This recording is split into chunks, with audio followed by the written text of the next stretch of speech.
नमस्कार साथियों, उत्थान क्लासेस में आप सभी का स्वागत है। आज हम बात करेंगे कि जो चंद्रयान-3 है ना, उसके बारे में चर्चा करेंगे और जो भी स्टेप है चंद्रयान-1 और चंद्रयान-2 और चंद्रयान-3 के बारे में चर्चा करेंगे। और एक चीज़ें और मैं बता देता हूँ कि जो अंतरिक्ष में बढ़ते कचरे का जो बढ़ रहा है, उसके लिए क्या हल खोजा गया है, उसके बारे में मैं डिस्कस करूँगा, है ना। चंद्रयान-1 की बात करेंगे तो चंद्रयान-1 ये 22 अक्टूबर 2008 को मतलब इसकी लॉन्चिंग की गई थी, है ना। और ये कहाँ से किया गया था, तो सतीश धवन अंतरिक्ष केंद्र श्रीहरिकोटा, है ना, आंध्र प्रदेश में पड़ता है, वहाँ से किया गया था। और इसका मतलब ऑर्बिटर मिशन की बात किया है तो इसका मतलब क्या था कि चाँद की चारों तरफ मतलब कक्षाओं का चक्कर लगाना था ना।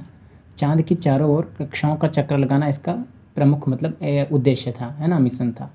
और दूसरी बात बता दूं कि अब मतलब ये पूरा जो भी इसका सिस्टमिक चीज़ें बताई गई थी, जो भी चीज़ इसमें होना था, तो वो फुलफ़िल हो गया पूरा, यानी कि वो कंप्लीट रूप से सही है, यानी कि कोई दिक्कत नहीं। अब इसका संपर्क जो भी है संपर्क अब टूट चुका है। हालांकि अब ये कार्य मतलब इसका जो भी चीज़ें हुई हैं, जिसके सिस्टम से इसके पार्ट हैं, ये अब निष्क्रिय हो चुके हैं, ठीक है।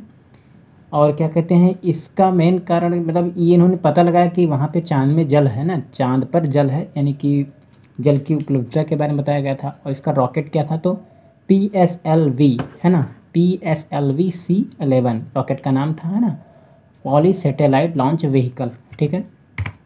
और उसके ये चंद्रयान फर्स्ट का फ़ोटोज़ है, इसको आप डिटेल में देख सकते हो, है ना।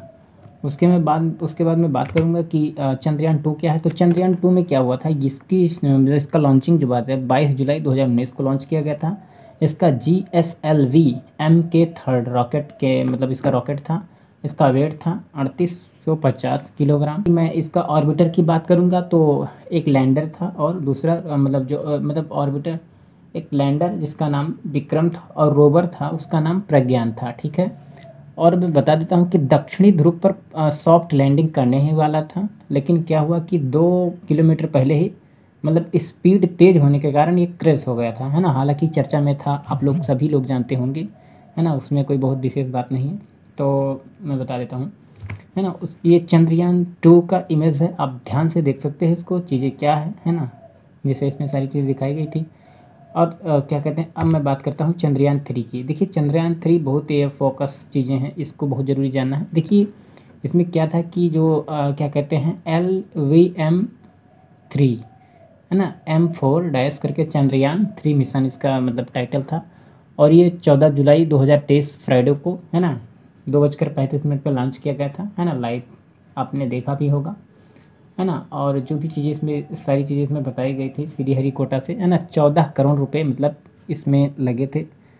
और क्या कहते हैं ये इसमें क्या हुआ था, LVM-3 M4 रॉकेट, है ना, जिसका नाम बाहुबली या फैटमैन के नाम से जाना जाता है, उसी रॉकेट से लॉन्च किया गया था, है ना। तो इस रॉकेट का वेट था, वजन था कितना, तो 642 टन वजन था, ठीक है ना। तो ये मतलब पूर्ण रूप से कब वहाँ लैंड करेगा, तो ये 23-24 अगस्त तक मतलब चंद्रमा पर लैंडिंग कर देगा, है ना। तो ये इसका 29 किलोग्राम मतलब चंद्रमा पर जब पहुँचेगा तो 2900 kg का ये मतलब यहाँ पे रॉकेट है, चंद्रयान का बात बताया गया था, है ना। और क्या है कि ऑर्बिटर चंद्रयान-2 की 2 का जो है मतलब इसमें काम लिया गया था, जो मैं बताता हूँ। इसमें 3 चीज़ें लगी थी, जिससे 3 मॉड्यूलर पर काम किया था। तो इसमें पहला है प्रणोदक, दूसरा लैंडर और तीसरा रोवर, है ना। चौथा जैसे ऑर्बिटर जो होता था मतलब उसको लगाया नहीं गया है, क्योंकि वो जो चंद्रयान-2 का और रोवर था उसी को इसमें काम में ले लिया गया है ना। तो आपको यहाँ तक कोई दिक्कत तो नहीं होगी, है ना। उसके बाद मैं बात बताता हूँ, ये चंद्रयान-3 की इमेज है, इसको ध्यानपूर्वक देख लीजिए। इसके बारे में इसके एक एक पार्ट को मैं डिस्कस करूँगा, ये होती हैं क्या, ठीक बात। तो मैं बता देता हूँ। देखिए चंद्रयान-3 का जो प्राउड मोमेंट क्या था कि देखिए मतलब चंद्रमा के दक्षिणी ध्रुव पर सॉफ्ट लैंडिंग करने वाला पहला देश भारत बनेगा, ऐसा मतलब उम्मीद लगाया जाता है अगर दक्षिणी ध्रुव पर चंद्रयान-3 पहुंच जाता है तो, है ना। और पूरे मतलब विश्व में प्रथम स्थान भारत ले सकेगा, ठीक है। और क्या है कि चंद्रमा पर लैंडिंग पहले मतलब किसने किया था, तो अमेरिका, रूस और चाइना कर चुका है, लेकिन दक्षिणी ध्रुव पर नहीं कर किया है, ये भी ध्यान रखना, है ना। तो दक्षिणी ध्रुव पर इतना कठिन क्यों है, इसके बारे में बता देता हूँ कि दक्षिणी ध्रुव के पास लगभग जो है क्या कहते हैं कि 70 डिग्री पर स्थित मतलब झुकाव है वहाँ पे, है ना, इसीलिए कठिन है। और दूसरी बात क्या है कि सूर्य की किरणें मतलब सीधी नहीं पहुँच पाती, है ना। और क्रेटर गड्ढे भी हैं वहाँ पे, है ना, तो इसलिए सॉफ्ट लैंडिंग हो नहीं पाती है। और वहाँ का जो तापमान है -230 डिग्री सेंटीग्रेड, यानी कि माइनस मतलब कि एक फ्रीजिंग पॉइंट है वहाँ पे, बहुत ही ठंडा मतलब है, ठीक बात। 0 डिग्री पे आपने देखा होगा, 0 या -5 या -10 कई बार हो जाता है तो एकदम बर्फ़ बन जाता है। और -230 डिग्री सेंटीग्रेड है ना, तो वहाँ बहुत बड़ी विशेषता हो जाती है, क्योंकि वहाँ फ्यूल ख़त्म हो जाएगा या कुछ चीज़ें होती हैं, जैसे पैनल भी नहीं काम करेगा ना, तो इसलिए चीज़ें होती हैं, है ना। तो मैं और बता देता हूँ कि चंद्रयान 3 में मतलब जो 4 स्टेज में मतलब इसकी शुरुआत हुई थी, है ना। तो इसके मतलब पहले स्टेज की बात की जाए तो इसको यहाँ से, जैसे ये जो एरो दिखाया गया है, इसको हम फर्स्ट स्टेज पे काउंट करेंगे, है ना। तो इसका जो S200 है ना, इसका वर्जन है, ठीक है, इसका जो भी है। और ये रॉकेट, इसमें 2 रॉकेट्स लगे हुए हैं, जैसे कि इसका एक रॉकेट ये है और एक यानी कि 2 रॉकेट्स हैं, यानी 2 रॉकेट हैं। और ये बूस्टर है, ठीक है। और इसमें कौन सा फ्यूल भरा होता है, तो सॉलिड फ्यूल, यानी कि जो भी मतलब ठोस ईंधन होते हैं, ठीक है। तो ये आपको क्लियर हो गया होगा। उसके बाद में सेकंड स्टेज की बात करेंगे, तो जो आपको ये दिख रहा होगा, ये सेकंड स्टेज है ना। तो इसमें क्या है कि L110 इसमें लगा हुआ है, ठीक है। और क्या है कि एक इंजन है जिसका नाम विकास है, इसमें लिक्विड फ्यूल है ना। लिक्विड फ्यूल का मतलब यहाँ पे क्या है मैं बता देता हूँ। देखिए, जो मतलब ये पहला वाला है बूस्टर वाला, इसमें सॉलिड फ्यूल होते हैं। जैसे मान लिया दीपावली के पटाखे आपने देखे होंगे, तो उसमें जैसे मान लिया आपने कोई आग लगा दिया तो वो दगेगा ही, मतलब ब्लास्ट होगा ही होगा, मतलब गति नियंत्रित नहीं हो सकती, इसलिए मतलब इसको बता दे रहा हूँ।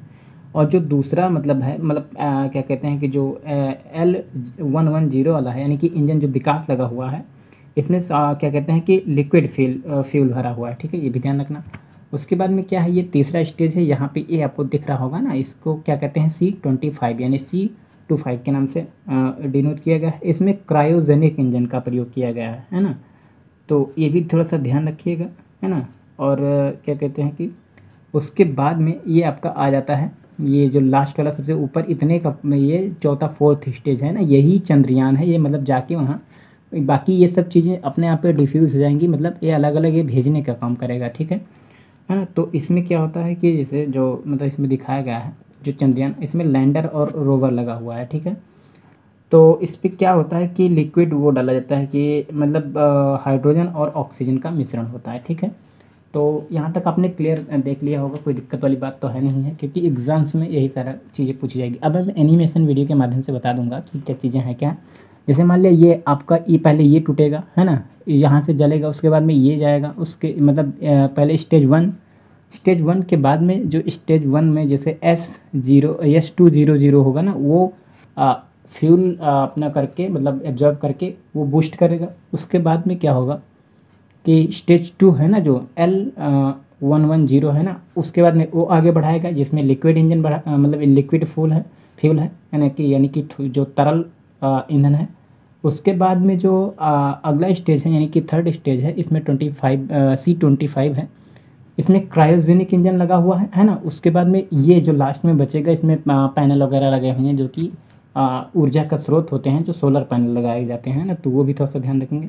और चंद्रयान 3 में क्या परिवर्तन हुआ है, तो इसमें जो ऑर्बिटर नहीं लगा हुआ है, ठीक है, ऑर्बिटर नहीं। और उसके बाद में क्या हुआ था कि जो प्रणोदक है, मॉड्यूलर जो है, नेविगेशन की मदद करने ही मतलब बनाया गया है इसमें, ताकि अच्छे से चीज़ें अच्छे से नेविगेशन हो सके।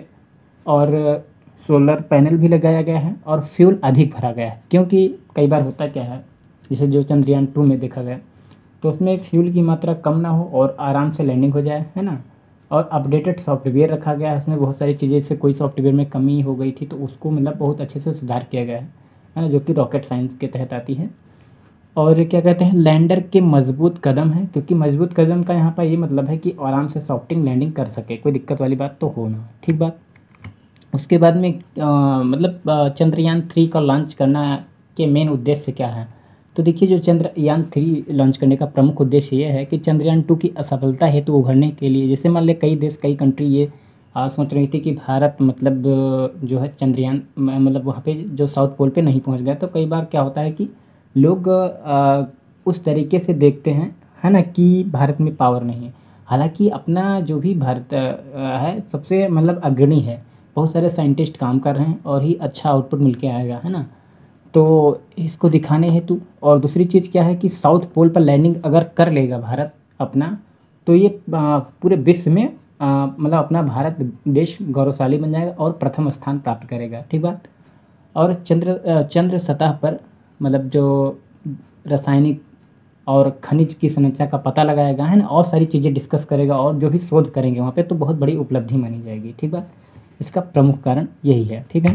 और दूसरी चीज़ मैं बता देता हूँ कि ये बहुत बड़ी चुनौती है ना। हम पूरे विश्व की ग्लोबल चीज़ें हो गई हैं कि अंतरिक्ष में बढ़ते कचरे का जो खोजा हल है ना, मतलब कि अंतरिक्ष में भी कचरा हो जाता है, मतलब समझ नहीं पाया। जैसे कि मान लिया आपने, जैसे कोई पार्टिकल्स वहाँ पे चले गए, जैसे कोई रॉकेट के कोई पार्ट चले गए, या कोई मतलब जैसे मान लिया कोई शोध का जो उपग्रह होते हैं वो चले गए, कृत्रिम उपग्रह होते हैं ना, उसको डाला जाता है। तो वहाँ जाने के बाद में वो अपना चक्रण लगा लेते हैं, तो जो डिसयूज मतलब उसको वहाँ पे उसका कोई यूज नहीं है, तो वो कचरा ही के रूप में हो जाता है ना, ठीक है। तो कई सारे मतलब कई सारे इंजन्स और मतलब सैटेलाइट हैं और पैनल्स हैं, वहाँ पे सब घूम रहे हैं, तो वो कचरे के रूप में है, एक चैन बना लिए हैं। तो उनको कम करने के लिए भाई उनको कम से कम जो चीज़ कचरा हो गया तो उसको हटाना भाई जिम्मेदारी बनती है ना। तो इसके लिए बहुत सारी चीज़ें नियम लगाए गए हैं। जैसे मैं बता देता हूँ कि ये अपने भारत की न्यूज़ है जो श्री हरिकोटा है, वहाँ से कि अंतरिक्ष में बढ़ते कचरे भारतीय अंतरिक्ष अनुसंधान संगठन यानी कि इसरो ने समाधान खोजा है, ठीक बात। क्या है कि इसमें कि इसरो ने ध्रुवीय उपग्रह प्रक्षेपण यान, है ना, PSLV-C56 रॉकेट को प्रक्षेपित कर सिंगापुर के 7 उपग्रहों को ऊंची कक्षा में स्थापित किया, ठीक बात। इसके बाद रॉकेट के चौथे चरण को 300 किलोमीटर की निचली कक्षा में लाने का प्रयोग भी सफलता प्राप्त की है, ठीक है। तो ये भी ध्यान रखना, इसके मतलब इससे अंतरिक्ष का जो कचरा है ना वो कम होगा, ठीक है। तो ये चीज़ें हो गई, और मैं और एक बात पॉइंट बता देता हूँ, हालांकि मैं इसकी PDF मैं दे दूंगा कि आपको उसको डाउनलोड करके आराम से डिटेल में पढ़ लेंगे, है ना। तो मैं एक बात थोड़ा सा और बता देता हूँ कि जो क्या कहते हैं कि जो PSLV 4 चरणों वाला रॉकेट है, जहाँ पहले 3 चरण के भाग समुद्र में गिराए जाते हैं, और अंतिम चरण जो PS उपग्रह को कक्षा में लॉन्च करने के बाद कबाड़ बन जाता है, ठीक है। और वहीं ऊंची कक्षा में दशकों तक चक्कर लगाता रहता है, ठीक है। इससे उपग्रह के अ, इससे टकराने का खतरा रहता है, ठीक है। इसरो की इस उपलब्धि के बाद रॉकेट के निचली कक्षा में रहने से ऊंची कक्षा में उपग्रहों का अवरोध दूर होगा, ठीक है। और 536 किलोमीटर 570 किलोमीटर की ऊंचाई मतलब ऊंची कक्षा में उपग्रह को लॉन्च किया जाता है, ठीक है। तो ये भी थोड़ा सा ध्यान रखना। और मैं बता देता हूँ कि इसको मतलब क्या है कि जैसे मान लिया कोई चीज़ें हो गई हैं, तो इससे अंतरिक्ष को कचरा कम करने क्या होता है, इसमें इंटरनेट पोस्ट या कोई भी चीज़ें होती हैं, मतलब कोई भी सैटेलाइट वहाँ पे लगी हुई है, तो वो वहाँ पे डिफ्यूज़ हो गया, उसका कोई मतलब नहीं है, तो वो कचरा के रूप में ही शामिल किया जाएगा, उसको किसी तरीके से नीचे लाया जाएगा, जो भी रॉकेट साइंस होगा वहाँ से, है ना, उसको कचरा को कम करने के लिए, है ना। तो ये इसरो द्वारा खोजा गया है श्री हरिकोटा से, तो है ना, तो ये बहुत बड़ी उपलब्धि मानी जाएगी, ठीक है। तो ये चीज़ें हो गई, हालांकि मैं इसकी PDF दे दूंगा, तो आप इसको ध्यानपूर्वक पढ़ लेना, जैसे कि यहाँ आप इसको अच्छे से स्क्रीनशॉट कर लेना और इसको पढ़ लेना, क्योंकि ये बहुत ही इंपॉर्टेंट है ना। तो यही चीज़ें थी, तब तक के लिए बहुत बहुत धन्यवाद। अगर कोई भी दिक्कत होती है तो आप कमेंट बॉक्स में डाल सकते हैं, और हमारे चैनल जो भी उत्थान क्लासेस लखनऊ है इसको सब्सक्राइब कर लीजिए, है ना। इससे बहुत सारी चीज़ें मैं नए नए फैक्ट को डालता रहता हूँ, है ना। तो आपके लिए हेल्पफुल मानी जाएगी, है ना। तब तक के लिए बहुत बहुत धन्यवाद। अपना बहुमूल्य समय देने के लिए बहुत बहुत धन्यवाद। उत्थान क्लासेज के संस्थापक अंबुज की तरफ से आप सभी को सफल होने की अग्रिम शुभकामनाएं।